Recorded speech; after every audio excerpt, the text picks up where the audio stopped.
बगीचे पढ़े तो तेरी इबादत का वो झाड़ गवाह बने, पत्ता पत्ता गवाह बने। तालाब के किनारे पढ़े तो तालाब का एक एक कतरा तेरे सजदे का गवाह बने। दरिया के किनारे पढ़े तो दरिया का एक एक कतरा तेरे सजदे का गवाह बने। खुदा की कसम खेत में पढ़े तो खेत का एक एक अनाज का दाना तेरे सजदे का गवाह बने।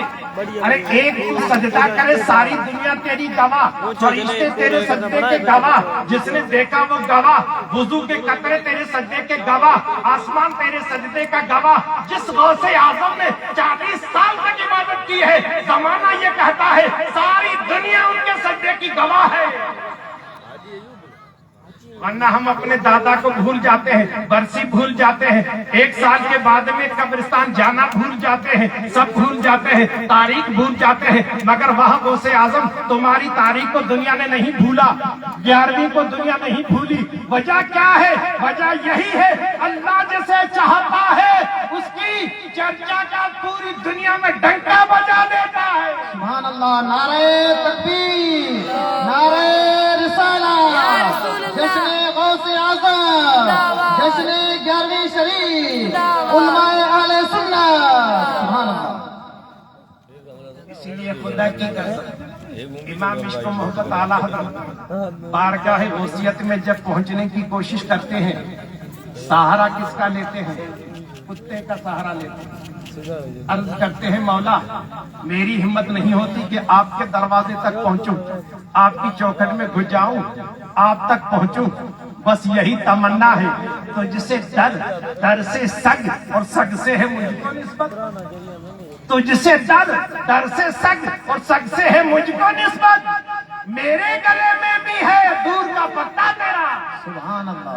गौसे आजम आपके कुत्ता भी बड़ा मकबूल कुत्ता है, प्यारा कुत्ता है, इसलिए कि गौसे आजम की चौखट का कुत्ता है। कभी न कभी आपका जूता भी खाया होगा, वो दाना भी खाया होगा जो आपके मुंह से लग गया होगा, वो पानी का हिस्सा भी उसने चाटा होगा जहां आपने कुली की होगी, वो कदम पर भी आपका सूंघा होगा जहां आपका कदम पड़ा होगा। गौसे आजम फरमाते हैं कुत्ता भी कितना मुकद्दर वाला है। हदीस कहती है बड़ा नापाक होता है, दरवाजे पर आता है तो रहमत के फरिश्ते नहीं आते, थूक लग जाती है तो नापाक हो जाता है, जिस्म लग जाता है तो नापाक हो जाता है। मगर वह गौसे आजम उसी कुत्ते को क्या शान मिली है, आपके दर पर बैठ जाता है तो इज्जत मिल जाती है, नापाकी दूर हो जाती है, मर्तबा इतना बुलंद मिल जाता है कि आला हजरत जैसे दुनिया के मुजद्दिद को यही कहना पड़ता है। तो जिसे डर से सग और सग से है मुझको निस्बत, दूर का मेरे गले में है या गौस पत्ता तेरा। सुभान अल्लाह, वाह सुभान अल्लाह, बेशक।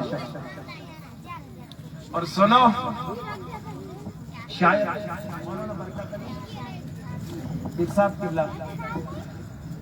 आपको गौरव बना करके ये बात कह रहा हूं कि शहर वालों के लिए शायद कुत्ता पालना मना हो, क्योंकि उनके लिए कुत्ता की जवाज का मसला नहीं होगा, क्योंकि वो सिटी में रहते हैं। और देहात वालों गौसे आजम की 11वीं मनाने वालों जिम्मेदारी के साथ फिक़ही मसला बता रहा हूँ, आपके लिए शायद कुत्ता पालना जायज हो जाए। नियत ये है खेत की रखवाली के लिए, माल की रखवाली के लिए, घर की रखवाली के लिए, इसलिए कि हम जंगलों में रहते हैं। यहाँ कुत्ता अगर रखवाली न करे मुमकिन है कि चोर घुस जाए पता न चले। कुत्ता ही तो हमारा अलार्म है, कुत्ता ही तो हमारी घंटी है, कुत्ता ही तो हमें आगाह करता है, कुत्ता ही तो हमें सूचित करता है, कुत्ता ही तो हमें वार्निंग देता है कि आ रहा है कोई। शरीयत ने इजाजत दे रखी है, मगर वहां गौसे आजम आपने कुत्ते की शान को कितना बुलंद कर दिया है, कितना अजीम मर्तबा, कितना अजीम मर्तबा। और यहाँ से गौसे आजम रज़ी अल्लाह ताला अन्हु इशारा फरमा रहे हैं, सिर्फ मुझे न देख, मैं तो इमामुल अंबिया का वली हूँ। कुरान उठा करके देख, सूरह कैफ में मैं नहीं किसी और नबी के उम्मती अगर उनके पीछे कुत्ता लग जाता है तो कुरान उनकी तारीफ करता है, कुत्ते की भी तारीफ करता है, और तफसीर में लिखना पड़ता है यही कुत्ता इंसान बन करके जन्नती बन जाएगा। सुभान अल्लाह, सुभान अल्लाह। अगर किसी और नबी के उम्मती के पीछे जाने वाला कुत्ता जन्नती बन सकता है, कुरान में उसका जिक्र आ सकता है, तो जरूरी था कि गौसे आजम का कुत्ता इतना शान वाला हो, इतने मर्तबे वाला हो कि शेर को पछाड़ दे। 11वीं खाने वालों, मैं कहता हूं 11वीं की न्याज है ना, न्याज। इसमें अल्लाह ने इतनी बरकतें रखी है, खा लो, पेट भी भरेगा, बीमारी भी जाएगी। वाह बेशक, पेट भी भरेगा, क्योंकि निस्बत वाला खाना है, और जिसमें निस्बत अल्लाह के वली की हो जाती है वो बरकत वाला हो जाता है, बेशक, शान वाला हो जाता है। और इसीलिए हमारे यहाँ पुराना मामूल चला आ रहा है कि अगर माल में बरकत नहीं है कि 11वीं का हिस्सा निकाल दो।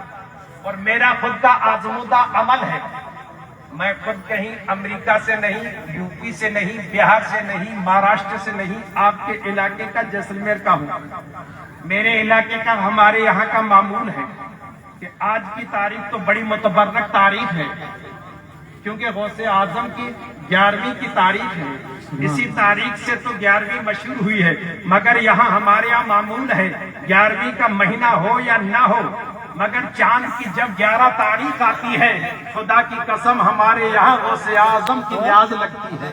दूध वाला दूध जमाएगा नहीं, दही नहीं बनेगा, दूध की खीर बनेगी। छोटे छोटे बच्चों को इंतजार होता है गौसे आजम की 11 तारीख कब आएगी। बच्चों को पता है आज दूध न बेचा जाएगा, न जमाया जाएगा, न दही बनाया जाएगा, खीर बनाई जाएगी। अम्मी जरूर खीर बनाएगी, उनको पता है, क्योंकि आज मेरी अम्मी की खीर नहीं है, गौसे आजम की खीर है। सुभान अल्लाह। और अगर कोई कह के देता है कि मौलाना जानवर मर जाते हैं, 200 भेड़े हमारे इलाके में, 200 गायें हमारे इलाके में, 200 गायें हमारे इलाके में, 500 की बकरियों का रेवड़ हमारे इलाके में, भैंसियां हमारे इलाके में, लोग आकर के शिकायत करते हैं। इस साल बकरियों ने 100 बच्चे एक साथ में दिए, मगर प्रॉब्लम ये हुई कि एक महीने में सारे के सारे खत्म हो गए। मौलाना अगर ये सिलसिला चलेगा तो फिर ये कैसे बढ़ेगी। मैंने कहा मेरे पास एक आजमूदा अमल है, वो ये है कि ये जो 100 बच्चे पैदा हुए हैं उनमें से एक बच्चा मेरे गौसे आजम का कर दे। सुभान अल्लाह। अब बीमारी जब घुसेगी देखेगी नहीं जा सकती, इसलिए कि गौसे आजम का जानवर रहा है, गौसे आजम का हिस्सा है। यही मामला दौलत का है, यही मामला दुकान का है, यही मामला खेत का है, यही मामला जानवर का है, यही मामला मकान का है, यही मामला हमारे यहाँ का है। और खुदा की कसम इस बात का आप गवाह हो, हमारे यहाँ बेशुमार पीराना नाम के लोग हैं। पीराना नाम कोई और होगा मगर उपनाम होगा पीराना। मतलब ये है कि जिसके यहाँ औलाद नहीं बचती थी उस औलाद को मेरे गौसे आजम की गुलामी में दे दे। आला हजरत की जो मशहूर जमाना अमलियात की किताब है शमे सोबिस्तान रजा, उसमें ये अमल मौजूद है। औलाद नहीं होती है, 11 तार लगा करके कुछ पढ़ करके, और 11वीं की रात को अल्लाह तौफीक दे तो ठीक है, वरना किसी रात में गौसे आजम का तसव्वुर करके अपने घर से उत्तर की तरफ थोड़ा सा चल करके लेडीज अपने पेट पर वो डोरा बांध ले और ये खुदा की बारगाह में वादा करे, मौला जो मुझे बच्चा होगा उसी बच्चे का नाम गुलाम मोहिउद्दीन होगा और उसी बच्चे को मैं गौसे आजम की गुलामी में दूंगी। खुदा की कसम आजमूदा अमल है। ये सारे पीराने बता रहे हैं कि पहले बच्चे नहीं बचते थे, अब जितने पीराने बच्चे हैं वो पीराने पीर के सदके में बचे। सुभान अल्लाह, बेशक वाह। इसलिए मुसलमानों बड़े मुकद्दर वालों हो, गौसे आजम का जिक्र करते हैं। और खुदा की कसम मैंने तो वलियों की तारीख पढ़ी है, गौसे आजम की ये शान है कि पैदा होने से पहले भी आप वली थे। ये सिफत हो सकती है मगर वली की नहीं हो सकती। پیدا ہونے سے پہلے ولی، پہلے یہ سنو پیدا کب ہوئے؟ سن ہجری 470 میں رمضان مبارک کی پہلی تاریخ کو غوث اعظم دنیا میں تشریف لائے۔ ایران کے مشہور قصبے شہر گیلان میں تشریف لائے۔ یہ جو لفظ گیلانی ہے یہ گیلان سے بدل کر کے جیلان بنا ہے، اس لیے کہ گیلان لفظ اجمی ہے، اور جب عربی میں عراق میں ٹرانسفر ہوا تو عربی میں گاف نہیں ہوتا، اور گاف کو جب ٹرانسفر کرنا ہوتا ہے تو جیم لگانا پڑتا ہے، تو گیلانی اسی وجہ سے جیلانی بنا۔ تو غوث اعظم وہاں پیدا ہوئے کب؟ 1 رمضان کو سن ہجری 470 میں پیدا ہوئے۔ والدہ محترمہ ام الخیر فاطمہ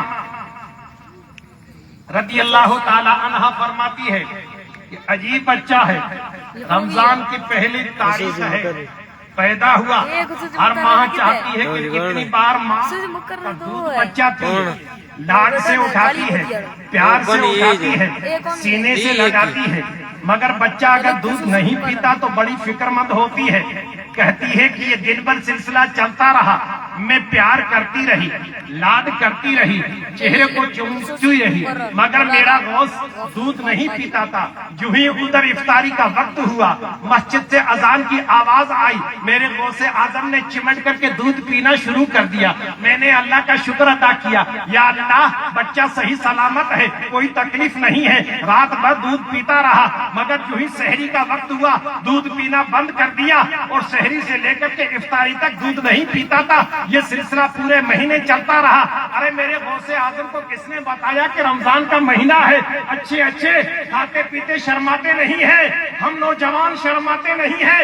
ارے 11ویں کھانے والوں، صرف 11ویں کھانا کمال نہیں ہے، غوث اعظم کی ادا کو اپنانا کمال ہے۔ سبحان اللہ، نعرہ تکبیر۔